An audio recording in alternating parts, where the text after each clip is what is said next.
Hello everyone, welcome back to my YouTube channel mind wave classes. इस video में 10 जनवरी 2023 का फर्स्ट शिफ्ट का क्वेश्चंस पेपर कवर करेंगे और आपको ऑल क्वेश्चंस पेपर इस चैनल के प्लेलिस्ट में मिल जाएंगे। प्लेलिस्ट बना हुआ है। तो पार्ट फर्स्ट में सबसे पहले रीजनिंग के 20 क्वेश्चंस देखेंगे। क्वेश्चन नंबर फर्स्ट है, उस विकल्प का चयन कीजिए जो पांचवें अक्षर समूह से ठीक उसी प्रकार संबंधित है जिस प्रकार दूसरा अक्षर समूह पहले अक्षर समूह से संबंधित है और चौथा अक्षर समूह तीसरे अक्षर समूह से संबंधित है। तो यहाँ पर देखिएगा, पहले फर्स्ट लेटर देखिए देखिए वाई से यहाँ पर एक्स हुआ अर्थात -1 किया है। फिर यहाँ पर देखिए ओ से पी हो गया तो +1 किया है। फिर इसके बाद आगे के दो लेटर का विपरीत पहले लिखेंगे। यू का विपरीत होता है एफ और आर का विपरीत होता है आई। तो देखिए यहाँ पर एफ से ई हो गया अर्थात -1 किया है। फिर इसके बाद देखिए आई से जे हो गया तो +1 किया है। तो देखिए विपरीत लेटर यहाँ पर लिखने के बाद -1 +1 क्रम यही रहेगा। सेम प्रोसेस इसमें अप्लाई होगी, सेम प्रोसेस लास्ट वाले में। यहाँ पर देखिए पहले बी में -1 करेंगे तो ए यहाँ पर प्राप्त होगा। यहाँ पर देखिए बी -1, यहाँ पर बी -1 तो यहाँ पर ए हुआ। फिर ए में +1 करेंगे तो यहाँ पर बी प्राप्त होगा। एक ही ऑप्शन में देखिए ए बी लिखा हुआ है तो ऑप्शन सेकंड इसका करेक्ट है। आगे देखिए यन का विपरीत यम होता है, यहाँ पर विपरीत लेटर लिख लेंगे पहले। यन का विपरीत यम और के का विपरीत यहाँ पर होता है पी। अब देखिए यम में -1 करेंगे तो यहाँ पर देखिए यल होगा और पी में +1 करेंगे तो यहाँ पर क्यू होगा। तो आगे के दो लेटर यल क्यू होंगे। अपोजिट लेटर लिखने के बाद -1 +1 आपको करना है। तो ऑप्शन सेकेंड करेक्ट है। नेक्स्ट क्वेश्चन, उस विकल्प का चयन कीजिए जो पांचवें अक्षर समूह से ठीक उसी प्रकार संबंधित है जिस प्रकार दूसरा अक्षर समूह पहले अक्षर समूह से संबंधित है और चौथा अक्षर समूह तीसरे अक्षर समूह से संबंधित है। तो यहाँ पर देखिएगा, जैसे देखिए कम्फर्ट फर्स्ट इन दोनों का आपस में संबंध देखेंगे तो फर्स्ट दो लेटर देखिए सी ओ को लिखा है ओ सी, फिर आगे दो लेटर यहाँ पर एम एफ को लिखा है एफ एम और लास्ट के तीन लेटर ओ आर टी को लिखा है T R O. Same process इसमें अप्लाई हो रही है, लास्ट वाले में सेम प्रोसेस अप्लाई करेंगे। डी आई को लिखेंगे आई डी, फर्स्ट दो लेटर विपरीत क्रम में। फिर जी आई को लिखेंगे आई जी और इसके बाद लास्ट के तीन लेटर को विपरीत क्रम में टी एल को एल ए टी लिखेंगे यहाँ पर। तो देखिए इसका आंसर होगा ऑप्शन नंबर 4। नेक्स्ट क्वेश्चन, वह विकल्प चुनिए जो प्रस्तुत चित्र में अंतर्निहित है, घुमाने की अनुमति नहीं है यहाँ पर। तो देखिए प्रस्तुत चित्र में ये सेकंड विकल्प यहाँ पर देखिए स्थित है। आपको जो का तो यही आकृति यहाँ पर दिखेगी सेकंड विकल्प में। तो नेक्स्ट क्वेश्चन है, किस विकल्प में निम्नलिखित शब्दों का वह क्रम दिया गया है जिस क्रम में वह अंग्रेजी शब्दकोश में आते हैं। तो यहाँ पर देखिए सभी शब्दों में फर्स्ट दो लेटर कॉमन है, एम ए देखिए यहाँ पर सभी शब्दों में दिया गया है। तो तीसरा लेटर देखेंगे, थर्ड लेटर यहाँ पर देखिए जी है जो कि जी पहले आता है अर्थात चौथे नंबर का शब्द पहले आएगा। ये यहाँ पर कंफर्म हो गया। और देखिए यहाँ पर टी है तीसरा लेटर जो कि सबसे लास्ट में आता है, तो पांचवा शब्द सबसे लास्ट में आएगा, ये भी कंफर्म हो गया। तो 4 और 5 एक ही ऑप्शन में दिख रहा है, फर्स्ट और लास्ट। तो बाकी 2 1 3 का क्रम यहाँ पर ये होंगे इसके अंग्रेजी शब्दकोश क्रम में। ऑप्शन फर्स्ट करेक्ट है। नेक्स्ट क्वेश्चन, 6 व्यक्ति एक वृत्ताकार मेज के परितः केंद्र की ओर मुंह करके बैठे हैं। यहाँ पर सबसे पहले 6 पर्सन की सीटिंग पोजीशन बनाएंगे। तो देखिए 4 पर्सन की सीटिंग पोजीशन इस प्रकार होगी, 5 6 यहाँ पर बैठाएंगे और ये सभी केंद्र की ओर मुंह करके बैठे हैं। तो सभी पर्सन का ये राइट होगा इस साइड और इस साइड सभी पर्सन का लेफ्ट होगा। आगे रीड करेंगे, कह रहा काया जया और तारा के ठीक बगल में है। तो मतलब जया और तारा के बगल में का मतलब बीच में है, जया और तारा के बीच में काया है। तो यहाँ पर इस काया को लिखेंगे। फिर इसके बाद आगे देखिए सोनल प्रिया और स्वाति के ठीक बगल में है। तो देखिए यहाँ पर साइड में डेटा लिखेंगे, प्रिया और स्वाति के बीच में सोनल है, प्रिया और स्वाति के बीच में सोनल है। तो इस डेटा को अभी साइड में लिखेंगे।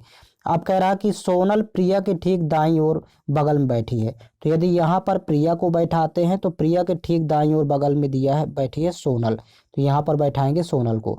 और देखिए प्रिया और स्वाति के बीच में सोनल है तो स्वाति यहाँ पर बैठाएंगे, ये प्रश्न के अकॉर्डिंग। अब इसके बाद देखिए और आगे रीड करेंगे, कह रहा कि तारा और स्वाति एक दूसरे के बगल में नहीं बैठी हैं। तो मतलब स्वाति के बगल में यहाँ पर तारा नहीं बैठाएंगे तो तारा को बैठा सकते हैं या तो यहाँ या तो यहाँ। तो देखिए तारा को आपको बैठाना होगा यहाँ पर, क्योंकि तारा और देखिए यहाँ पर जया के बीच में देखिए यहाँ पर एक पर्सन है काया। तो यहाँ पर जया को बैठाएंगे और यहाँ पर बैठाएंगे काया को। इसके अकॉर्डिंग ये देखिए 6 पर्सन सेट हो गए। अब कह रहा कि प्रिया के बाईं ओर ठीक बगल में कौन बैठी है। तो प्रिया के बाईं ओर आप देखेंगे तो तारा बैठी हुई है। ऑप्शन नंबर 4 करेक्ट है। नेक्स्ट क्वेश्चन, नीचे दिए गए समीकरण को गणितीय रूप से सही बनाने के लिए किन दो चिन्हों को परस्पर बदलना चाहिए। तो यहाँ पर देखिए विकल्प का सहारा लेंगे तो गुणा और भाग को परस्पर बदलना होगा। मतलब गुणा की जगह देखिए भाग का साइन होगा और भाग की जगह गुणे का साइन लेंगे, बाकी ज्यों का त्यों रहेंगे। तो सबसे पहले यहाँ पर भाग करेंगे तो 72 में जब 6 से भाग करेंगे तो 12 बार जाएगा, 12 छंग 72 होता है। और यहाँ पर मल्टीप्लाई करेंगे तो 18 पंचे 90। तो 90 और 12 जब जोड़ेंगे तो यहाँ पर 102 होगा, और 102 में 9 माइनस करना है तो देखिए 93 प्राप्त होगा। अतः समीकरण सत्य हो जाएगा गुणा और भाग को आपस में बदलने पर। नेक्स्ट क्वेश्चन, यदि a प्लस बी का अर्थ है b a का पिता है, मतलब सेकंड फर्स्ट का पिता है, a हैज b का अर्थ है b a की बहन है, फिर a at the rate b का अर्थ है b a का भाई है। तो आपको देखिए ये व्यंजक दिया गया है, इसी व्यंजक के आधार पर बताना है कि e का a से क्या संबंध है। तो देखिए एक डायग्राम क्रिएट करेंगे। पहला देखिए a at the rate b, तो जहाँ पर एट द रेट का सिंबल आता है तो देखिए b a का भाई है, अर्थात यहाँ पर भी होगा b a का भाई है। तो डायग्राम क्रिएट करेंगे, b a का भाई है तो यहाँ पर a का भाई यहाँ पर b है, तो प्लस करेंगे b में, क्योंकि मेल के लिए प्लस का साइन लेते हैं और फीमेल के लिए माइनस। आगे देखिए कह रहा है कि b हैज c, जहाँ पर हैज होता देखिए तो b a की बहन है, अर्थात यहाँ पर c d की बहन, c b की बहन है। तो c b की बहन तो c के बगल में लिखेंगे और ये माइनस करेंगे, तो ये नेक्स्ट रीड करेंगे c प्लस d। तो देखिए यहाँ पर प्लस है तो b a का पिता है, अर्थात यहाँ पर d c का पिता है। अब d c का पिता है तो यहाँ पर d को ऊपर लिखेंगे और एक प्लस का साइन लगाएंगे। और देखिए इसके भी पिता होगी, इसके, क्योंकि तीनों ये भाई बहन है आपस में। अब आगे कह रहा है कि d प्लस e, तो इसका मतलब होगा ई डी का पिता है, तो इसके ऊपर और लिखेंगे यहाँ पर ई और ये प्लस का साइन लिखेंगे। ये डायग्राम क्रिएट हो गया। अब कह रहा कि ई ए से किस प्रकार संबंधित है, मतलब ई ए का कौन है। तो देखिए ए के पिता और पिता के पिता दादा हो कहलाते हैं। ऑप्शन फर्स्ट करेक्ट है। नेक्स्ट क्वेश्चन, यदि श्रृंखला जारी रखना है तो कौन सी आकृति प्रश्न चिन्ह के स्थान पर आएगी। तो यहाँ पर देखिएगा, जैसे फर्स्ट से जैसे सेकंड में जाते हैं तो ये जो फर्स्ट आकृति है इसको लास्ट में लिख दिया है, बाकी ज्यों का त्यों है, देखिए सभी आकृतियां ज्यों का त्यों है। फिर जैसे अगली आकृति में यहाँ पर जाएंगे, फिर नेक्स्ट देखिए यहाँ पर थर्ड में जैसे जाते हैं तो फर्स्ट दो और लास्ट दो आकृतियों का स्थान परिवर्तित हो गया है, देखिए जगह परिवर्तित। और बीच वाली आकृति यहाँ पर देखिए, यहाँ पर बीच में ये लेटर चेंज हो गया है, यू आ गया है। इसी प्रकार अब देखिए नेक्स्ट में जब जाएंगे तो देखिए फर्स्ट वाली आकृति लास्ट में कर दिया ये यहाँ पर, और बाकी ज्यों का त्यों लिखा है। अब नेक्स्ट अगले में जब जाएंगे तो यहाँ पर देखिएगा, जब इसमें जाएंगे तो फर्स्ट और लास्ट ये दोनों का स्थान चेंज करेंगे, मतलब दो और त्रिभुज यहाँ पर आएंगे और ये तीर का निशान और यू किनारे आएगा, और बीच वाली आकृति यहाँ पर चेंज करेंगे, मतलब ओ की जगह यहाँ पर दूसरा कोई प्रतीक होगा। तो देखिए ये विकल्प फर्स्ट में ही दिया गया है, ऑप्शन फर्स्ट करेक्ट है। बाकी में कहीं यहाँ पर आपको दिखेगा नहीं इस तरह। देखिए दो त्रिभुज और तीर और यू, ये यहाँ पर देखिए क्रम आप यहाँ देख सकते हैं। नेक्स्ट क्वेश्चन, उस समुच्चय का चयन करें जिसमें संख्याएं उसी प्रकार संबंधित है जिस प्रकार निम्नलिखित समुच्चयों की संख्याएं हैं। तो देखिए यहाँ पर फर्स्ट में देखिए कौन सी संख्या अप्लाई किया है, तो इन दोनों को पहले यहाँ पर जोड़ेंगे तो 30 20 हो गया 50। अब 50 में 9 से मल्टीप्लाई करेंगे तो 5 9 45 और 1 0 450, अर्थात तीसरी संख्या आ जाएगी। सेम यहाँ पर इन दोनों को पहले प्लस करेंगे तो यहाँ पर वैल्यू आ जाएगी 60, और 60 में 9 का मल्टीप्लाई करेंगे तो 9 छक्का 54 होता है, 1 जीरो लगाएंगे 540 से बीच वाली संख्या, थर्ड संख्या यहाँ पर प्राप्त हो गई। यहाँ पर भी देखिए 18 साथ जोड़ेंगे तो 18 साथ होता है 25, और 25 में 9 का मल्टीप्लाई करेंगे तो 25 नहीं है 225 होगा। तो इसका देखिए थर्ड संख्या है, तो ऑप्शन नंबर फर्स्ट में ये प्रोसेस अप्लाई हो रही है। नेक्स्ट क्वेश्चन, एक निश्चित कोड भाषा में कार्ट लाइट को स्ट्रा हैंडल के रूप में कोडबद्ध किया जाता है, प्लग लाइट को टोज हैंडल के रूप में कोडबद्ध किया जाता है, और कार्ट प्लग को टोज स्ट्रा के रूप में कोडबद्ध किया जाता है। तो कार्ट के लिए कौन सा शब्द होगा, पहले तीनों यहाँ पर सेंटेंस लिख लेंगे। यहाँ पर देखिए तीनों सेंटेंस आपके सामने है, पहला सेंटेंस, ये दूसरा सेंटेंस हो गया, ये तीसरा सेंटेंस।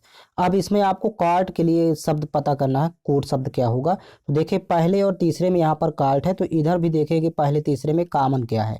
तो देखिए पहले और तीसरे में देखिए तो एक्स्ट्रा कॉमन है, यहाँ पर देखिए ये शब्द कॉमन है, यही कार्ट के लिए कोड होगा। तो ऑप्शन नंबर देखिए सेकेंड करेक्ट है। नेक्स्ट क्वेश्चन, कौन सा अक्षर समूह दी गई श्रृंखला में प्रश्न चिन्ह के स्थान पर आकर श्रृंखला को पूर्ण करेगा। तो सबसे पहले यहाँ पर फर्स्ट लेटर देखें तो देखिए 26 से 23 हुआ, -3 किया है, फिर यहाँ पर -3 करेंगे तो 20 होगा, अर्थात फर्स्ट लेटर टी होगा। सेकंड देखिए यहाँ पर एक ए से यहाँ पर 24 अर्थात 27 24 3 घटाया है, फिर 24 पे 3 घटाएंगे तो सेकंड लेटर 21 होगा, अर्थात यू होगा। अब देखिए टी यू केवल एक ही ऑप्शन में यहाँ पर दिख रहा है, तो आगे भी -3 करते जाएंगे तो WZ प्राप्त होगा, यही इसका आंसर है। नेक्स्ट क्वेश्चन, यहाँ पर देखिए एक सीरीज दी गई है, तो 33 और 47 के बीच में 14 का अंतर, अर्थात 14 प्लस किया है। फिर इसके बाद 47 से 44 हुआ तो -3 किया। फिर यहाँ पर 44 से 58 हो गया तो +14 किया है। फिर यहाँ पर 58 से 56 हुआ तो -2 किया है। फिर इसके बाद 56 14 70 +14 किया है। फिर यहाँ पर -1 किया है तो यहाँ पर देखिए 69 हो गया। फिर पुनः इसमें 14 प्लस करेंगे तो आंसर होगा 9 4 13 की 3। अब इकाई में 3 है, अर्थात एक ही ऑप्शन होगा यहाँ पर 83 इसका आंसर है। नेक्स्ट क्वेश्चन, एक निश्चित कोड भाषा में फोर्स को 47 के रूप में कोडबद्ध किया जाता है और ग्रीन को 49 के रूप में कोडबद्ध किया जाता है, तो उसी भाषा में फ्लेवर को किस प्रकार कोडबद्ध किया जाएगा। तो पहले तीनों शब्द यहाँ पर लिख लेंगे। सबसे पहले प्रत्येक लेटर का क्रमांकित मान यहाँ पर लिखेंगे। ये आपका क्रमांक 6, ओ का यहाँ पर 15, फिर 18, 3, 5। अब क्रमांकित मान को आपको प्लस कर लेना है आपस में, तो जब प्लस करेंगे तो 47 प्राप्त होगा। यहाँ पर भी देखिए 7, 18, 5, 5, 14। अब इनको आपस में जब प्लस करेंगे तो 49, यहाँ पर 49 प्राप्त होगा। यहाँ पर भी देखिए 6, यहाँ पर 12, 1, 22, 15, 21 और 18। इनको लिखने के बाद अब आपको इनको क्रमांकित मान को प्लस कर लेना है, तो जब प्लस करेंगे तो 95 प्राप्त होगा। यही इसका आंसर है। नेक्स्ट क्वेश्चन, नीचे दिए गए समीकरण को गणितीय रूप से सही बनाने के लिए किन दो गणितीय चिन्हों को परस्पर बदलना चाहिए। तो यहाँ पर देखिए विकल्प का सहारा लेंगे। जैसे थर्ड विकल्प में है गुणा और प्लस को आपस में बदलने से ये समीकरण सही होगा। तो देखिए यहाँ पर चेंज कर देते हैं, प्लस की जगह गुणे का सिंबल यूज करेंगे और गुणा की जगह यहाँ पर प्लस का सिंबल यूज होगा। तो सबसे पहले यहाँ पर लिख लेंगे 42 × 16। यहाँ पर लिखेंगे 42 × 16। फिर यहाँ पर भागफल में देखिए 7 है तो बटे 7 हो जाएगा। फिर माइनस यहाँ पर 36 + 16, तो यहाँ पर लिखेंगे -36 + 16 और बराबर ये 76 है। देखिए 7 एकम 7, 7 छंग 42, तो यहाँ पर 16 छक्का 96, 96 माइनस यहाँ पर देखिए 36 और प्लस 16 बराबर 76। अब 96 में 36 घटाएंगे तो यहाँ 60 प्राप्त होगा। 60 और 16 जोड़ेंगे तो ये 76 के बराबर है, अतः थर्ड ऑप्शन करेक्ट है। नेक्स्ट क्वेश्चन, यहाँ पर देखिए 3 कथन दिए गए हैं और साथ में 2 निष्कर्ष दिए गए हैं। आपको पता करना है कौन से निष्कर्ष कथनों का अनुसरण करते हैं। पहला कथन है सभी बोतलें बैग है। यहाँ पर डायग्राम क्रिएट करेंगे, सभी बोतलें बैग है। तो अंदर वाला डायग्राम देखिए बोतल को इंडिकेट करेगा और बाहर वाला डायग्राम बैग को। ये आप डायग्राम इस तरह क्रिएट करेंगे। फिर नेक्स्ट देखिए कह रहा है कुछ बैग पेंसिलें हैं। तो कुछ बैग पेंसिलें हैं तो ये कट करेंगे यहाँ पर और ये पेंसिल को इंडिकेट करेगा। फिर कह रहा कि कुछ पेंसिलें शार्पनर है तो ये पेंसिल को कट करके यहाँ पर शार्पनर लिख लेते हैं। अब इसके बाद देखिए पहला निष्कर्ष है कुछ शार्पनर बोतलें हैं। तो देखिए शार्पनर और बोतल में कोई कनेक्शन नहीं है, अतः पहला निष्कर्ष यहाँ पर गलत है। और देखिए दूसरा है कुछ बोतलें पेंसिलें हैं, तो बोतल और पेंसिल में भी देखिए यहाँ पर कोई कनेक्शन है, ये दूर दूर है, जैसे शार्पनर और बोतल में नहीं था, तो ये भी गलत है। तो इसका ऑप्शन नंबर थर्ड करेक्ट होगा, ना तो निष्कर्ष पहला ना ही दूसरा अनुसरण करता है। नेक्स्ट क्वेश्चन, एक ही पासे की दो अलग अलग स्थितियों को दर्शाया गया है जिस पर P से U अक्षर बने हैं। तो U दर्शाने वाले फलक के विपरीत फलक पर अक्षर ज्ञात करें। तो यहाँ पर देखिएगा यह दोनों पासों में यहाँ पर 2 लेटर यहाँ पर कॉमन है। ये तो ये यहाँ पर P भी दिख रहा है, दोनों में है, और यहाँ पर S दोनों में है। तो जो बचा है वो एक दूसरे के विपरीत होता है, अर्थात यहाँ पर U के विपरीत R हो जाएगा। ऑप्शन नंबर 4 करेक्ट है ऐसी कंडीशन पर। नेक्स्ट क्वेश्चन, 6 सहकर्मी ABCDE और F एक साथ वृत्ताकार मेज पर वृत्त के केंद्र की ओर मुंह करके एक दूसरे के सामने समान दूरी पर बैठकर भोजन कर रहे हैं। तो सबसे पहले यहाँ पर एक सिटिंग पोजीशन बनाएंगे वृत्ताकार। देखिए 4 पर्सन की इस प्रकार होगी, अब 5 6 यहाँ पर बैठाते हैं। ये सभी केंद्र की ओर मुंह करके बैठे हैं, तो देखिए ये सभी पर्सन का राइट होगा इस साइड और इस साइड सभी पर्सन का लेफ्ट होगा। अब आगे रीड करेंगे, कह रहा है कि देखिए डी ई और बी के ठीक बगल में बैठा है, मतलब ई और बी के बीच में डी को बैठाएंगे, या तो इस तरह या फिर ई इस साइड बी इस साइड, तो ये अभी डेटा साइड में रहेगा। जबकि सी ए और एफ के ठीक बगल में बैठा है, मतलब ए और एफ के ठीक बगल में सी बैठा है, तो इस तरह बैठा सकते हैं, या फिर एफ इधर ए इधर सी यहाँ पर, ये डेटा भी साइड में रहेगा। फिर आगे कह रहा है कि यदि ए ई के बाईं ओर ठीक बगल में बैठा है, तो यदि यहाँ पर ई बैठा है तो ए ठीक बाईं ओर बगल में बैठा है, तो देखिए ये वाला डेटा कंफर्म हो गया कि ए और एफ के बीच में सी है, तो यहाँ पर एफ बैठाएंगे, यहाँ पर सी को बैठाएंगे। और देखिए ये वाला भी डेटा यहाँ पर कंफर्म हो गया क्योंकि ई और बी के बीच में डी है, तो यहाँ पर बी और यहाँ पर डी बैठाएंगे। सभी पर्सन देखिए बैठ गए। अब तो सी के बाईं ओर ठीक बगल में कौन बैठा है? अब सी के बाईं ओर यदि देखें तो देखिए एफ बैठा है। ऑप्शन नंबर सेकंड करेक्ट है। नेक्स्ट क्वेश्चन, यहाँ पर देखिए एक सीरीज दी गई है, तो 1 से 6 हो गया, अर्थात यहाँ पर 5 का मल्टीप्लाई करेंगे, 1 पंचे 5 और प्लस 1 6। फिर सेम प्रोसेस आगे भी चलेगी, 6 पंचे 30 और 30 प्लस 1 31। फिर यहाँ पर भी देखिए सेम यही होगा, 31 पंचे 155 प्लस 1 करेंगे 156। यहाँ पर भी 5 का मल्टीप्लाई करेंगे प्लस 1 करेंगे, तो देखिए यहाँ पर इसका आंसर होगा 781 आएगा, ऑप्शन सेकंड करेक्ट है। नेक्स्ट क्वेश्चन, दर्पण को नीचे दिए गए चित्र के अनुसार यमयन रेखा पर रखे जाने पर दी गई आकृति का दर्पण में निर्मित सही प्रतिबिंब का चयनित कीजिए। तो देखिए यहाँ पर दर्पण इस साइड रखा गया है, तो देखिए ये सभी टॉप टू बॉटम ये कन्वर्ट हो जाएंगे, मतलब टॉप वाली यहाँ पर कंडीशन बॉटम में जाएगी, बॉटम वाली कंडीशन टॉप में आएगी। तो देखिए ये लेटर सी तो ज्यों का त्यों रहेगा, सी में कोई परिवर्तन नहीं होगा।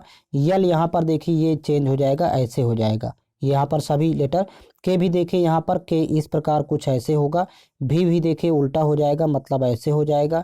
फिर यहाँ पर 3 भी देखिए यहाँ पर ज्यों का त्यों रहेगा, इसी तरह दिखेगा। और 8 भी ज्यों का त्यों रहेगा, 8 ही ऐसे ही रहेगा। जेड जरूर यहाँ पर ऐसे हो जाएगा इस तरफ। तो आपको ये चयन करना है विकल्प से, तो देखिए इसका विकल्प थर्ड करेक्ट है। नेक्स्ट क्वेश्चन, निम्नलिखित में से कौन सा पद दी गई श्रृंखला में प्रश्न चिन्ह के स्थान पर आएगा। सबसे पहले यहाँ पर देखिए फर्स्ट टर्म है, देखिए यहाँ पर 5 2 7 प्लस 2 किया है। फिर यहाँ पर देखिए 7 4 11 प्लस 4 किया है, सम संख्याएं जोड़ रहा है। फिर 11 6 17 यहाँ पर प्लस 6 किया है। फिर यहाँ पर 17 8 25 होता है, प्लस 8 करेंगे। अब 25 का मतलब यहाँ पर वाई होगा, फर्स्ट लेटर वाई। सेकंड में देखिए यहाँ पर 26 से 24 हुआ -2। फिर 24 से 20 हुआ -4। सम संख्याएं घटा रहा है देखिए क्रम से। फिर यहाँ पर -6 किया तो 14 आ गया। अब यहाँ पर -8 करेंगे, 14 में 8 घटाएंगे तो यहाँ पर 6 होगा, अर्थात एफ होगा। तो वाई के बाद एफ एक ही ऑप्शन दिख रहा है, तो आगे फिर ये जेड प्राप्त होगा।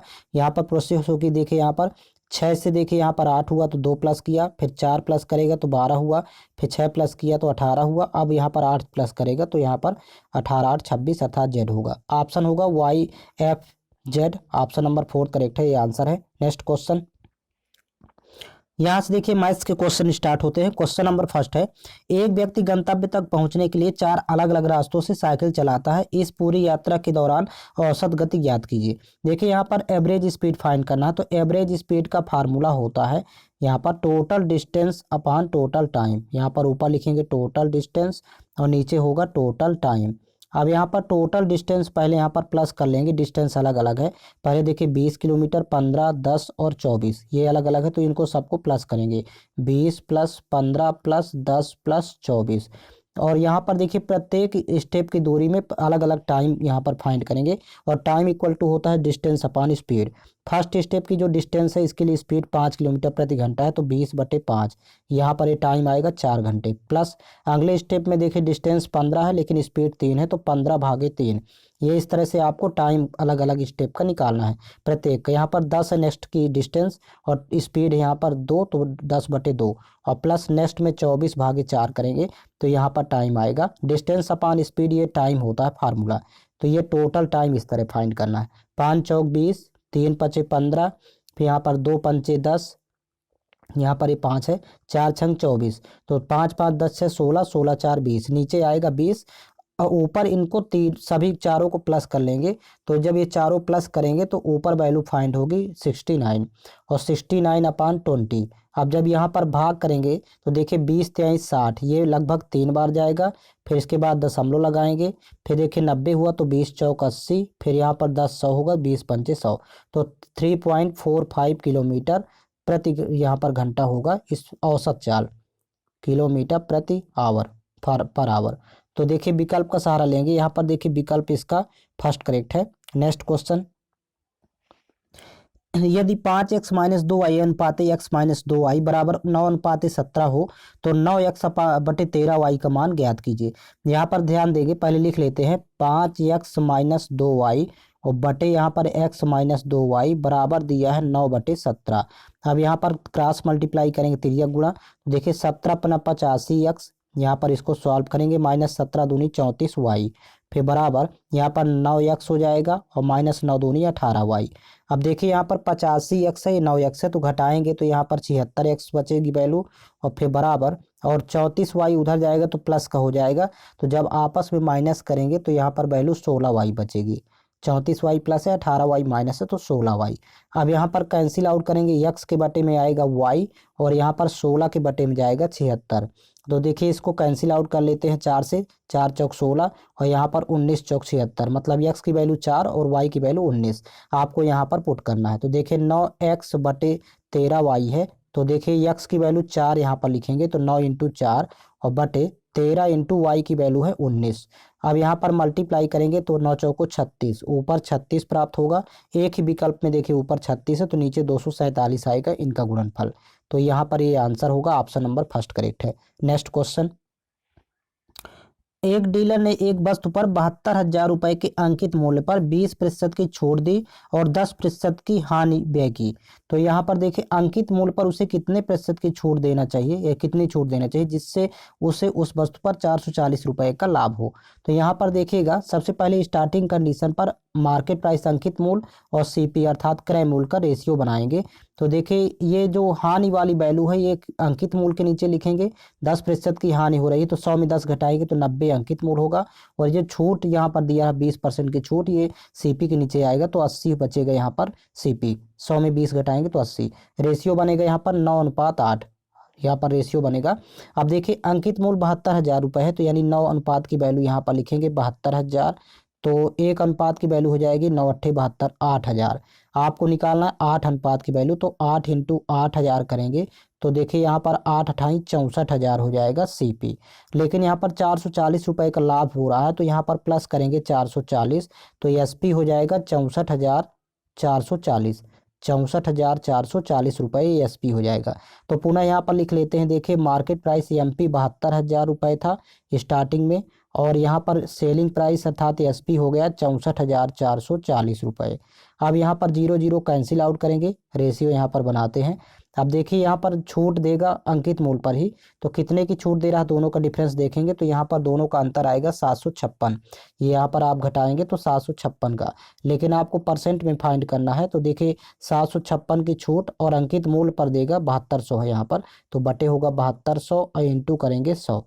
अब यहाँ से 00 से 00 कैंसिल आउट। अब जब 4 से कैंसिल आउट करेंगे तो यहाँ पर 18 चौक 72, 18 बार जाएगा। 4 से ये भी कैंसिल आउट हो जाएगा, 4 एक कम 4, फिर यहाँ पर बचा 3 तो 35, तो 4 अठे 32, फिर यहाँ पर पुनः 3 36, 4 नहीं है 36। अब 18 से भाग 9 से अभी जाएगा तो 9 दूनी 18, यहाँ पर देखिए 9 दूनी 18, 9 एक कम 9 और 21 का हाफ होता है 10.5, यहाँ पर 10.5% का छूट होगा। इस तरह आपको फाइंड करना है। ऑप्शन नंबर फर्स्ट करेक्ट है। नेक्स्ट क्वेश्चन, एक व्यक्ति की आय 95,000 रुपये है और उसका व्यय 75,000 रुपये है। तो यदि उसकी आय में 18% और व्यय में 12% की वृद्धि होती है तो उसकी बचत में कितने प्रतिशत की वृद्धि होगी। देखिए सबसे पहले एक फार्मूला होता है आय बराबर व्यय प्लस बचत, इसको आप याद रखिएगा, आय बराबर व्यय प्लस बचत। अब यहाँ पर देखिए आय दिया है 95,000 रुपये तो लिखेंगे यहाँ पर 95,000 और बराबर व्यय यहाँ पर 75,000 दिया है प्रश्न में तो यहाँ पर लिखेंगे 75,000। अब बचत यहाँ पर कितनी होगी तो दोनों को देखिए यहाँ पर बचत लिखेंगे 20,000 रुपये, क्योंकि 75,000 और 20,000 जब जोड़ेंगे तब 95,000 ये आय के बराबर होगा। अब यहाँ पर देखिए 000 से यहाँ पर सभी कैंसिल आउट हो जाएंगे दोनों साइड, फिर 5 से कैंसिल आउट करेंगे, 5 चौक 20, यहाँ पर 15 पना 75, ये 19 पना 95, 19 बराबर 15 प्लस 4, ये सिंप्लीफाई हो गया। आप कह रहा है कि आय में 18% की वृद्धि हो रही तो ये 19 में 18 का मल्टीप्लाई करेंगे, फिर व्यय में देखिए 12% की वृद्धि होती है तो ये 15 में 12 का मल्टीप्लाई करेंगे, और कह रहा कि बचत में कितने प्रतिशत की वृद्धि होगी तो यहाँ पर x का मल्टीप्लाई कर लेंगे। अब इसी को सॉल्व करना है और x की वैल्यू फाइंड करना है। तो देखिए 19 इंटू 18 करेंगे तो यहाँ पर वैल्यू आएगी 342, फिर बराबर 15 इंटू 12 करेंगे तो यहाँ पर वैल्यू हो जाएगी 180 और प्लस यहाँ पर लिखेंगे 4 इंटू एक्स 4x। अब 180 75 हो जाएगा 342 में, तो यहाँ पर वैल्यू 162 बचेगी और ये 4 डिवाइड में ले आएंगे बटे 4 और यहाँ पर ये x की वैल्यू फाइंड करना है। तो देखिए 2 दूनी 4, यहाँ पर देखिए 2 अट्ठे 16 और 2 एक कम 2, तो 81 का हाफ यहाँ पर देखिए 40.5 होगा। तो यही हो जाएगा बचत में प्रतिशत वृद्धि 40.5%। इस तरह आपको फाइंड करना है। इसका ऑप्शन नंबर थर्ड करेक्ट है। नेक्स्ट क्वेश्चन, दिव्या ने एक कार 3,50,000 रुपए में खरीदी और 4,35,000 में बेची, उसका लाभ प्रतिशत कितना है। 1 दशमलव स्थान तक आपको शुद्ध फाइंड करना है। तो देखिए सीपी यहाँ पर दिया 3,50,000 और एसपी दिया है 4,35,000। अब देखिए यहाँ पर रेशियो बना लेंगे सीपीएसपी का, 000 से 000 कैंसिल आउट, फिर 5 से और कैंसिल आउट कर लेते हैं। देखिए तो 5 सत्ते 35, यहाँ पर 0,70 हुआ, फिर यहाँ 5 से 5 अठे 40 और फिर 5 सत्ते 35 87। अब देखिए यहाँ पर लाभ हो रहा है 17 का, दोनों का डिफरेंस देखें तो 17 का लाभ हो रहा है, लेकिन यहाँ पर परसेंट में आपको फाइंड करना है। तो 17 का लाभ और सीपी पर होगा, नीचे 70 लिखेंगे और इंटू हो जाएगा 100। तो 0 कैंसिल आउट, 17 दहम 170 और भाग करेंगे 7 से। तो देखिए यहाँ पर परसेंट में फाइंड होगा, जो यहाँ पर 7 एकम 7, देखिए 7 दूनी 14, फिर 3 30, तो 7 चौका 28, फिर 20, तो फिर पुनः 7 3 21 होगा, मतलब ये 24.2 यानी 3 समथिंग लिखेंगे। तो यहाँ पर 24.3 ऑप्शन में दिया हुआ है, 24.3%। नेक्स्ट क्वेश्चन, एक लंबवृत्तीय बेलन का व्यास 14 सेंटीमीटर और ऊंचाई 2 सेंटीमीटर है। इसके वक्र पृष्ठीय क्षेत्रफल और संपूर्ण पृष्ठीय क्षेत्रफल का योग ज्ञात कीजिए। पाई की वैल्यू 22/7 लेना है। तो यहाँ पर देखिए वक्र पृष्ठीय और संपूर्ण पृष्ठीय क्षेत्रफल अर्थात एरिया फाइंड करना है। तो वक्र पृष्ठ होता है बेलन का 2πr/h और संपूर्ण पृष्ठ होता है देखिए 2πr और r+h ब्रैकेट में, ये दोनों आपको जोड़ना है। तो देखिए 2πr कॉमन है दोनों से, पहले 2πr कॉमन लेंगे तो यहाँ पर h बचेगी वैल्यू और प्लस यहाँ पर r+h बचेगी। अब बस वैल्यू पुट कर देना है। यहाँ पर देखिए 2 गुणे पाई की वैल्यू 22/7, देखिए ब्रैकेट में दिया हुआ है पहले से, और इंटू रेडियस, यहाँ पर त्रिज्या देखिए व्यास 14 है तो त्रिज्या हो जाएगी 7, और फिर इंटू यहाँ पर ऊंचाई तो 2 सेंटीमीटर है तो यहाँ पर h की जगह यहाँ पर 2 लिखेंगे, और यहाँ पर त्रिज्या 7 है ऊंचाई 2 है तो 7 और 2 हो जाएगा 9। तो देखिए यहाँ पर 9 और 2 जोड़ेंगे तो 11 हो जाएगा, 7 7 कैंसिल आउट, 22 दूनी 44 और इंटू हो जाएगा 11। तो देखिए 11 चौक 44 की 4, इकाई में 4 यहाँ पर एक ही ऑप्शन में है, तो अर्थात 484 मल्टीप्लाई करने पर आएगा सेंटीमीटर स्क्वायर। यही संपूर्ण पृष्ठ है। नेक्स्ट क्वेश्चन, एक शहर में भालुओं की जनसंख्या प्रतिवर्ष 3% की दर से बढ़ रही है। यदि शहर में भालुओं की वर्तमान जनसंख्या 21,218 है तो 2 वर्ष पूर्व भालुओं की जनसंख्या कितनी थी। मान लेते हैं कि 2 वर्ष पूर्व जनसंख्या x थी और ये 3% की दर से बढ़ रही, तो मतलब 100 में 3 जोड़ेंगे तो यहाँ पर 103/100, और फिर 2 वर्ष की बात कर रहा तो पुनः 103 बटे यहाँ पर 100 लिखेंगे, और ये बराबर वर्तमान में जनसंख्या यहाँ पर दिया है भालुओं की 21,218। अब आपको केवल कैंसिल आउट करना, तो 103 एक कम 103, यहाँ पर देखिए 103 दूनी 206, फिर बचा 6 तो 618 हुआ, तो 103 यहाँ पर भाग नहीं जाएगा पहले, फिर 6 बार जाएगा 206 हुआ, पुनः 103 एक कम 103 और ये 2 बार जाएगा 103 दूनी 206। तो देखिए 100 गुणे 100 करेंगे तो यहाँ पर 10,000 और 2 से गुणा करेंगे तो 10 दूनी 20,000, अर्थात प्रारंभ में 20,000 जनसंख्या थी भालुओं की। तो यही इसका आंसर होगा। नेक्स्ट क्वेश्चन, एक्स ने कुल 180 रुपए में 40 पेंसिलें खरीदी और 180 रुपए में 2 दर्जन पेन खरीदे, तो एक पेन और एक पेंसिल के मूल्य के बीच का अंतर ज्ञात करें। देखिए यहाँ पर यदि 180 रुपए में 40 पेंसिलें खरीदी तो एक पेंसिल की कीमत निकालना, तो 180 में 40 से भाग करेंगे, फिर यहाँ पर माइनस, यहाँ पर देखिए 180 रुपए में 2 दर्जन पेन खरीदा तो 2 दर्जन में 24 पेन कहलाएंगे, तो यहाँ पर एक पेन की कीमत निकालना है, तो यहाँ पर देखिए 24 से भाग करेंगे। अब इसी का अंतर आपको फाइंड करना है, इसी को सॉल्व करना है। तो 0 0 पहले यहाँ पर कैंसिल आउट करेंगे तो ये तो यहाँ पर हर में 4 हो गया, यहाँ पर भी देखिए इसको 4 बनाना तो 6 से कैंसिल आउट करेंगे, 6 चौको 24, यहाँ पर 6 3 18, तो 30/4, यहाँ पर 18/4, ये 30/4, तो नीचे तो 4 रहेगा, ऊपर देखिए 18 और 30 का डिफरेंस यहाँ पर लिखेंगे तो 12। यहाँ पर देखिए इसको क्रम उल्टा लिखना था, पहले इसको लिखना था फिर इसको। तो देखिए 4 एकम 4, 4 3 12, तो एक पेन और एक पेंसिल की कीमत में अंतर होगा 3 रुपए का, तो ये पॉजिटिव वैल्यू होगी। ऑप्शन नंबर 3 करेक्ट है। नेक्स्ट क्वेश्चन, ए अपने वेतन का 45% भोजन पर खर्च करता है और अपने वेतन का 5% वृद्धाश्रम में दान कर देता है। यदि वह भोजन तथा वृद्धाश्रम पर कुल 28,500 रुपये खर्च करता है तो ए की आय क्या होगी। देखिए यहाँ पर परसेंट में देखो तो 45 और 5 50, 50% की वैल्यू यहाँ पर दिया है 28,500, यहाँ पर पहले लिख लेंगे 28,500। आय हमेशा 100% होती है, एक ही आय पूछ रहा है तो 100% की वैल्यू यहाँ पर फाइंड करना है। तो देखिए 50 से 100 बनाना तो 2 का मल्टीप्लाई करेंगे, तो इस साइड भी यहाँ पर 2 का मल्टीप्लाई करेंगे। तो देखिए 2 पंचे 10 की 100, 5 पहले मल्टीप्लाई करेंगे, फिर 2 अट्ठे 16 1 17, फिर 2 दूनी 4 1 5 और डबल 0 लगाएंगे तो 57,000 रुपये उसकी आय है। ऑप्शन नंबर 2 करेक्ट है। नेक्स्ट क्वेश्चन, ए एक पेंटिंग को 12 दिनों में पेंट कर सकता है, तो पहले यहाँ पर लिखेंगे ए एक पेंटिंग को 12 दिनों में पेंट कर सकता है, बी उसी को 8 दिनों में पेंट कर सकता है, तो यहाँ पर लिखेंगे बी का टाइम 8 दिन दिया है, और सी उसी को 10 दिनों में पेंट कर सकता है, तो यहाँ पर लिखेंगे सी का 10 दिन।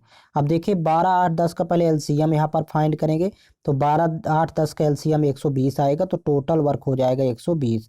देखिए ए की इफिशियंसी होगी 10, 12 धाम 120, बी की हो जाएगी 15 × 120 तो 15, और सी की हो जाएगी यहाँ पर 12। अब ये तीनों की कार्य क्षमता इस तरह फाइंड कर लेंगे डिवाइड करके।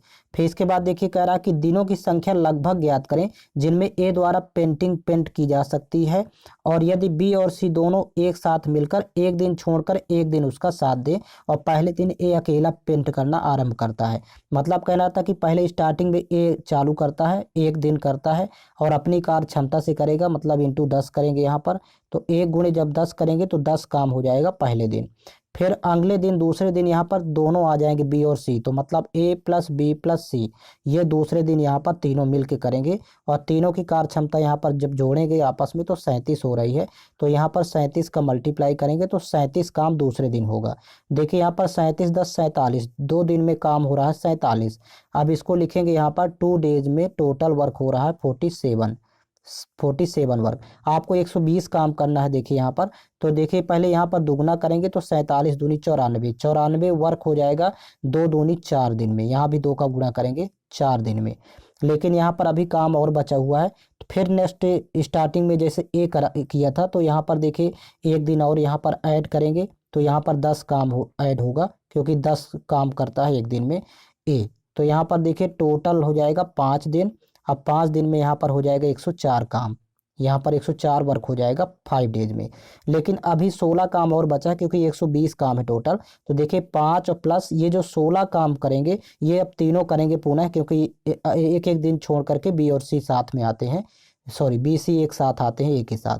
तो यहाँ पर 37 है तीनों की कुल कार्य क्षमता, तो 37 से भाग करेंगे तो ये इसकी वैल्यू आएगी 0.4 समथिंग कुछ आएगी, तो इसी का आंसर हो जाएगा 5.4। देखिए दिन होगा, ऑप्शन नंबर फर्स्ट करेक्ट है। नेक्स्ट क्वेश्चन, 5 महिलाएं एक काम को 8 दिनों में पूरा कर सकती हैं, तो देखिए 5 वुमेन 8 दिन में काम करती हैं किसी काम को। फिर आगे इसी में कह रहा है कि जबकि 8 बच्चे उसी काम को 10 दिन में पूरा कर सकते हैं। मतलब यहाँ पर देखिए 8 चिल्ड्रेन है, 8 बच्चे, और इस काम को 10 दिनों में कर सकते हैं। तो पहले वुमेन एंड चाइल्ड का यहाँ पर रेशियो फाइंड करेंगे, तो 8 8 कैंसिल आउट हो जाएगा, 5 1 कम 5, 5 दूनी 10, तो वुमेन और यहाँ पर चिल्ड्रेन, यह WC का रेशियो हो जाएगा 2:1। देखिए यहाँ पर औरतों की कार्य क्षमता बच्चों से अधिक होगी, तो 2:1। अब देखिए आगे कह रहा है कि यदि 2 महिलाएं और 4 बच्चे काम को करें तो कितने दिन में पूरा करेंगे। तो ये वाली वैल्यू पहले इस साइड के यहाँ पर लिख लेंगे कि यहाँ पर देखिए 8 बच्चे किसी काम को 10 दिन में कर रहे थे, तो देखिए 2 महिलाएं, यहाँ पर लास्ट में कह रहा है कि 2 महिलाएं और 4 बच्चे, तो 2 वुमेन एंड 4 चिल्ड्रेन, यहाँ पर उसी काम को x दिन में करेंगे। अब देखिए W की वैल्यू यहाँ पर 2 और C की वैल्यू 1 यहाँ पर पुट करेंगे, तो C की जगह 1 होगा, यहाँ पर 2, यहाँ पर 1। देखिए 8 1 कम 8, यहाँ पर मल्टीप्लाई करेंगे तो 8 × 10 बराबर, यहाँ पर 2 दूनी 4 और 4 1 कम 4, 4 4 यहाँ पर 8 हुआ, और इंटू करेंगे x, तो 8 से 8 कैंसिल आउट हो जाएगा, तो यहाँ पर 10 दिन इसका आंसर होगा। ऑप्शन नंबर थर्ड करेक्ट है। नेक्स्ट क्वेश्चन, रूट 6 रूट 8 और रूट 21 का चतुर्थानुपाती क्या है। तो यहाँ पर चतुर्थानुपाती यक्स मान लेते हैं कि यहाँ पर यक्स है, तो फर्स्ट और लास्ट का यहाँ पर गुणनफल बीच के 2 पदों गुणनफल के इक्वल होता है। मतलब रूट 6 × यक्स बराबर यहाँ पर रूट 8 × रूट 21 होगा। अब यहाँ पर देखिए इसको लिख सकते हैं रूट 8 को, 4 दूनी 8 होता है, मतलब 2 रूट 2 इसको लिखा जा सकता है, 4 का वर्गमूल बाहर निकालेंगे। और इसको लिख सकते हैं रूट 3 × रूट 7, यहाँ पर इसके फैक्टर कर लेंगे, और इसको लिख सकते हैं यहाँ पर रूट 6 को रूट 2 × रूट 3। अब देखिए यहाँ पर रूट 2 से रूट 2 कैंसिल आउट हो जाएगा, रूट 3 से रूट 3 कैंसिल आउट, तो 2 रूट 7 इसका आंसर होगा, मतलब यक्स की वैल्यू हो जाएगी 2 रूट 7। चतुर्थानुपाती यही है। नेक्स्ट क्वेश्चन, एक कार 5 घंटे में 240 किलोमीटर की दूरी तय करती है। यदि वह अपनी सामान्य गति से आधी गति से यात्रा करती है तो उसी दूरी को तय करने में कितना अधिक समय लगेगा। सबसे पहले तो आप स्टार्टिंग में पहले स्पीड फाइंड करेंगे, अर्थात चाल कितनी होगी। स्पीड इक्वल टू होता है फार्मूला डिस्टेंस अपॉन टाइम। अब यहाँ पर देखिए डिस्टेंस दिया 240 किलोमीटर, तो लिखेंगे 240, और टाइम दिया है 5 घंटे, तो नीचे होगा 5। अब कैंसिल आउट करेंगे देखिए, तो 5 चौक 20 और 5 अठे 40, तो 48 किलोमीटर प्रति घंटा ये स्पीड स्टार्टिंग में है, किलोमीटर प्रति घंटा। आप कह रहा है कि यदि वह अपनी सामान्य गति से आधी गति से यात्रा करे, मतलब 48 का यदि हाफ करेंगे तो यहाँ पर देखिए 24 किलोमीटर प्रति घंटा की गति से यदि करे तो उसी दूरी को तय करने में कितना अधिक समय लगेगा। देखिए यहाँ पर आप टाइम फाइंड करेंगे, दूरी तो 240 किलोमीटर ही दिया है यहाँ पर, और यहाँ पर चाल आधी करना है 24, तो नीचे लिखेंगे 24। तो 24 से कम 24, 24 धाम 240, अर्थात 10 घंटे यहाँ पर लग रहा है। देखिए पहले लग रहा था, देखिए 5 घंटे, पहले 5 घंटे में तय कर रहा था, अब 10 घंटे, तो 10 में 5 माइनस करेंगे तो देखिए 5 घंटे अधिक समय लगेगा। ऑप्शन नंबर सेकंड करेक्ट है। नेक्स्ट क्वेश्चन, एक दुकानदार अपनी वस्तुओं पर 40% की छूट देता है और उसके बाद भी 20% का लाभ अर्जित करता है। तो देखिए 2400 रुपये अंकित मूल्य वाली एक वस्तु के लिए दुकानदार कितना क्रय मूल्य भुगतान करता है, मतलब सीपी फाइंड करना है। पहले एमपी सीपी का आप रेशियो यहाँ पर बना लेंगे। तो देखिए एमपी में आप ये जो लाभ की वैल्यू दिया है 20% लाभ, यहाँ पर लिखा जाता है मार्केट प्राइस के नीचे, तो 120 हो जाएगा, 100 में 20 जोड़ेंगे, और ये 40% की जो छूट दे रहा है तो 100 में 40 घटाएंगे तो 60 बचेगा, ये लिखेंगे सीपी के नीचे। अब ये रेशियो बनेगा 60 एक कम 60, 60 दूनी 120, 2:1 एमपी और सीपी का रेशियो होगा। लेकिन एमपी की वैल्यू दिया है मार्केट प्राइस की 2400, तो यहाँ पर देखिए अनुपात में 2 है, 2 बराबर 2400, 2 अनुपात की वैल्यू 2400, तो 1 अनुपात की हो जाएगी 1200। यहाँ पर देखिए सीपी 1 अनुपात ही है, 1200 हो जाएगा, यही आपको फाइंड करना है। देखिए कितना क्रय मूल्य भुगतान करेगा, तो 1200 रुपये। नेक्स्ट क्वेश्चन, एक व्यक्ति स्कूटर द्वारा 64 किलोमीटर प्रति घंटा की चाल से एक निश्चित दूरी तय करता है और वह साइकिल चलाकर 16 किलोमीटर प्रति घंटा की चाल से प्रारंभिक स्थान पर लौट आता है। पूरी यात्रा के लिए औसत चाल ज्ञात कीजिए। देखिए यहाँ पर ये फर्स्ट वैल्यू एक्स कहलाती है, इसको मान लेते हैं, और सेकंड ये वाई हो जाएगा। तो देखिए एवरेज स्पीड आपको फाइंड करना, तो एवरेज स्पीड का फार्मूला होता है जब एक्स वाई दिया हो, देखिए 2xy/x+y, इसी में आपको वैल्यू पुट कर देना है। तो देखिए 2 गुणे एक्स की वैल्यू 64 है, वाई की वैल्यू 16 है, और नीचे हो जाएगा 64 + 16। आप देखिए इसको सॉल्व करेंगे तो देखिए 2 इंटू ये, तो 64 इंटू 16 ज्यों का त्यों रहेगा, नीचे जब जोड़ेंगे तो 6 4 10 की 100 और 6 1 7 1 8 80।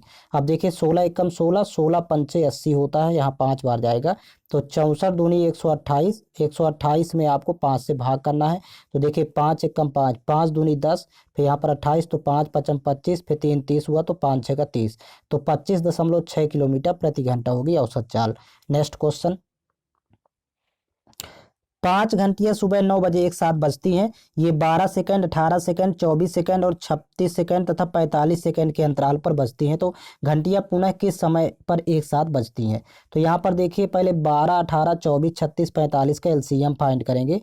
12, 18, 24, 36 और 45 का एलसीएम फाइंड करना है। तो यहाँ पर देखिए एलसीएम प्राप्त होगा, आप यहाँ पर एलसीएम फाइंड कर लेंगे 360, और ये अभी सेकंड में है तो आप मिनट में कन्वर्ट कर लेंगे, तो 60 से भाग करेंगे तो ये मिनट में वैल्यू आ जाएगी। तो देखिए 0 0 कैंसिल आउट, 6 1 6, 6 6 36, 6 मिनट। तो यहाँ पर पहले सुबह 9 बजे बजी थी, अब 9:06 में बजेंगी, 6 मिनट और प्लस करेंगे, तो यहाँ पर देखिए 9:06 AM कहलाता है सुबह का टाइम। ऑप्शन थर्ड करेक्ट है। नेक्स्ट क्वेश्चन, 80,000 रुपये की राशि 10% वार्षिक ब्याज दर पर ब्याज के वार्षिक रूप से चक्रवृद्धि होने पर कितने समय में यानी वर्षों में 1,17,128 रुपये हो जाएगी। यहाँ पर ध्यान रखेंगे रेट दिया है 10%, और 10% की वैल्यू जब यहाँ पर लिखेंगे तो 1/10 होगी, अर्थात यहाँ पर पहले देखिए कोई राशि 10 थी, अब 10 से जब 1 जोड़ेंगे तो 11 हो गई, और यहाँ पर टाइम यन मान लेते हैं कि यन वर्ष में यहाँ पर हो गई। तो अब यही आपको फाइंड करना है। तो देखिए यहाँ पर पहले दिया था 80,000 रुपये प्रिंसिपल यहाँ पर लिखेंगे 80,000 रुपये, और यहाँ पर देखिए अमाउंट अर्थात यहाँ पर मिश्र धन देखिए 1,17,128, तो यहाँ पर लिखेंगे 1,17,128। अब यहाँ पर आपको कैंसिल आउट ऐसे करना है कि ये 10 का पावर बने या ये 11 का पावर कुछ बने। तो अब देखिए यहाँ पर 8 से कैंसिल आउट करते हैं, तो 8 1 कम 8, ये 4 0 रहेंगे, तो ये 10 की घात 4 हो जाता है, यहाँ से पता चल रहा है। इसको 8 से जब कैंसिल आउट करेंगे तो यहाँ पर देखिए कैंसिल आउट करने पर 14641, जो कि ये 11 की घात 4 होता है। तो इस तरह से यहाँ से पता चल रहा कि टाइम 4 वर्ष होगा। ऑप्शन सेकेंड करेक्ट है। नेक्स्ट क्वेश्चन, 9 सेंटीमीटर त्रिज्या और 15 सेंटीमीटर ऊंचाई वाले एक शंकु को पिघलाकर 45 सेंटीमीटर ऊंचाई का एक बेलन बनाया जाता है। तो बेलन का व्यास ज्ञात करें। देखिए शंकु को पिघला के बेलन बनाया जाता है, तो दोनों का आयतन यहाँ पर समान होगा। शंकु का आयतन होता है 1/3 πr² h, और बेलन का आयतन होता है πr²h। तो अब यहाँ देखिए पाई पाई तो कैंसिल आउट हो जाएगा। अब देखिए 1/3 शंकु की त्रिज्या यहाँ पर दिया है 9 सेंटीमीटर, तो 9 इंटू 9 करेंगे, फिर इंटू ऊंचाई दिया है 15 सेंटीमीटर, तो यहाँ 15 फिर बराबर। और बेलन की देखिए यहाँ पर आपको पहले त्रिज्या फाइंड करना होगा, ऊंचाई भर दिया है 45, तो यहाँ पर आर स्क्वायर इंटू करेंगे 45, तो कैंसिल आउट करेंगे यहाँ पर देखिए 15 एकम 15, 15 3 45, फिर 3 एकम 3, यहाँ से देखिए 3 3 का 9, और ये 3 से 3 कैंसिल आउट। तो देखिए 9 3 का स्क्वायर होता है, यहाँ पर आर स्क्वायर है, तो आर स्क्वायर बराबर 3 का स्क्वायर, तो ये कैंसिल आउट। त्रिज्या हो गई 3, बेलन की त्रिज्या 3 सेंटीमीटर, लेकिन बेलन का आपको व्यास फाइंड करना है। तो देखिए व्यास बराबर होता है 2 गुणे त्रिज्या, तो अर्थात 2r, त्रिज्या का दुगना होता है, तो 2 गुणे 3 करेंगे तो व्यास हो जाएगा 6 सेंटीमीटर। ऑप्शन सेकंड करेक्ट है। नेक्स्ट क्वेश्चन, मोहन एक टेबल को देखिए 2832 रुपए में बेच रहा है, यदि उसका लाभ 18% है तो टेबल का क्रय मूल्य क्या होगा। देखिए यहाँ पर लाभ यदि 18% का है तो सीपी तो हमेशा 100 होता है, और 18 जब प्लस करेंगे तो एसपी हो जाएगा 118, और ईसी की वैल्यू दिया है, सीपी एसपी का आप पहले रेशियो बना लेंगे। 118 अनुपात की वैल्यू दिया है 2832, क्योंकि 2832 में बेच रहा है, तो यहाँ से आप एक अनुपात की वैल्यू फाइंड करेंगे। 118 एक कम 118, यहाँ पर 118 दूनी 236, फिर जो वैल्यू बचेगी तो आप देखिए 4 बार जाएगा, क्योंकि 18 चौक 72 होता है, तो ये एक अनुपात की वैल्यू 24 आएगी। आपको क्रय मूल्य फाइंड करना है, अर्थात यहाँ पर सीपी 100 जो कि दिया हुआ है, तो 100 इंटू कर देंगे 24, तो क्रय मूल्य होगा 2400 रुपये। इस तरह आप फाइंड करेंगे। ऑप्शन नंबर थर्ड करेक्ट है। नेक्स्ट क्वेश्चन, 40 और 50 के बीच कितनी अभाज्य संख्याएं हैं। देखिए यहाँ पर 40 और 50 के बीच अभाज्य संख्याएं पूछ रहा है, तो 3 अभाज्य संख्याएं हैं। कौन कौन सी, 41, 43 और 47, ये 3 अभाज्य संख्याएं हैं। ऑप्शन नंबर फर्स्ट करेक्ट है। तो यहाँ से देखिए 20 क्वेश्चंस मैथ्स के भी कंप्लीट हो गए हैं। आपको ऑल क्वेश्चंस पेपर चैनल के प्लेलिस्ट में मिल जाएंगे, प्लेलिस्ट अपडेट कर दिया जाएगा, और साथ ही साथ आप लोग टेलीग्राम चैनल ज्वाइन कर लीजिए, जहाँ पर आपको सभी वीडियो के लिंक उपलब्ध करवा दिए जाते हैं, और PDF फाइल भी आपको टेलीग्राम चैनल पर मिल जाएगी, और टेलीग्राम चैनल का लिंक इस वीडियो के डिस्क्रिप्शन बॉक्स में दिया हुआ है, तो वहां से आप ज्वाइन कर लेंगे।